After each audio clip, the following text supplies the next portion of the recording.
சென்னை புழல் அருகே காவலரை தாக்கிய சிறுவர் உட்பட கல்லூரி மாணவர்கள் 6 பேரை போலீசார் கைது செய்தனர். புழல் காவாங்கரை சந்திப்பில் இளைஞர்கள் சிலர் லாரி ஓட்டுநருடன் வாக்குவாதத்தில் ஈடுபட்டுள்ளனர்.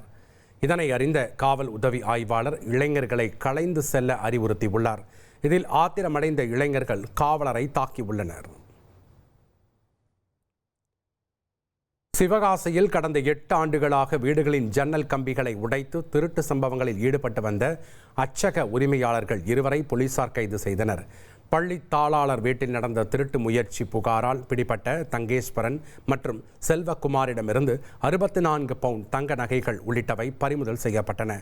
கடந்த 2018ஆம் ஆண்டு முதல் 10க்கும் மேற்பட்ட இடங்களில் கொள்ளையடித்து அந்த பணத்தை கொண்டு அச்சகம் நடத்தி வந்தது விசாரணையில் தெரிய வந்துள்ளது. திருமங்கலம் அருகே நிலப்பிரச்சனையில் காவல் ஆய்வாளர் ஒருதலைபட்சமாக செயல்படுவதாக கூறி 100க்கும் மேற்பட்டோர் கூடக்கோவில் காவல் நிலையத்தை முற்றுகையிட்டு போராட்டம் நடத்தினர். குவாரிக்கும் அப்பகுதி மக்களுக்கும் ஏற்பட்ட பிரச்சனையால் குவாரிக்கு செல்லும் பாதையை அப்பகுதி மக்கள் அடைத்தனர். இதனால் கிராம மக்கள் 17 பேர் மீது போலீசார் வழக்கு பதிவு செய்த நிலையில் ஆர்ப்பாட்டம் நடைபெற்றது.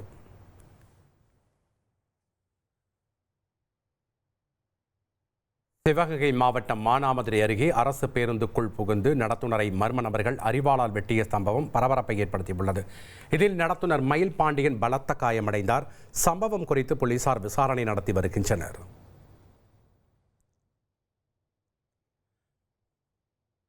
நெல்லை டவுன் கோளரிநாத ஆதீனத்தில் 200 ஆண்டு கால பழமையான செப்பேடு கண்டெடுக்கப்பட்டது.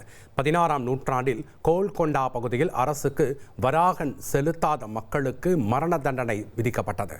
அவர்களை மாற்று சமூகத்தினர் மரண தண்டனையிலிருந்து மீட்டு ஒப்பந்தம் செய்ததற்கான 200 ஆண்டு கால பழமையான செப்பேடு என கண்டறியப்பட்டது.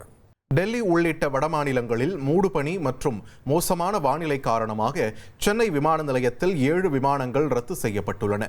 சென்னையிலிருந்து டெல்லிக்கு காலை 9:50, 10:45, 11 மணிக்கு செல்ல வேண்டிய விமானங்களும் மாலை 5 மணிக்கு வாரணாசி செல்ல வேண்டிய 4 விமானங்களும் இன்று ரத்து செய்யப்பட்டுள்ளன.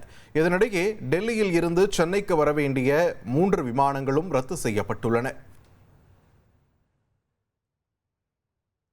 வடமாநிலங்களில் தொடரும் பனிமூட்டம் காரணமாக டெல்லி செல்ல வேண்டிய ரயில்கள் 2 முதல் 10 மணி நேரம் வரை தாமதமாக செல்கின்றன. சென்னையிலிருந்து டெல்லி செல்லும் GD எக்ஸ்பிரஸ் 3 மணி நேரம் தாமதமானது. இதேபோல் Jammu Rajdhani, Poorva express, Swaraj express, Malwa express, Humsafar ஆகிய ரயில்கள் தலா 2 மணி நேரமும், கோரதாம் எக்ஸ்பிரஸ் 10 மணி நேரமும் தாமதமாக சென்றதால் பயணிகள் மிகுந்த அவதிக்குள்ளாகினர். திருவள்ளூர் மாவட்டம் பொன்னேரி அருகே உப்பரப்பாளையத்தில் வீட்டில் சிலிண்டர் வெடித்து சிதறியதில் கணவன் மனைவி படுகாயமடைந்தனர். இருவரும் உயிருக்கு ஆபத்தான நிலையில் கீழ்ப்பாக்கம் அரசு மருத்துவமனையில் அனுமதிக்கப்பட்டுள்ளனர். சிலிண்டர் வெடித்த விபத்தில் வீடு இடிந்து சேதமடைந்தது. மேலும் பக்கத்து வீடுகளில் ஜன்னல் கண்ணாடிகளும் சேதமடைந்தன.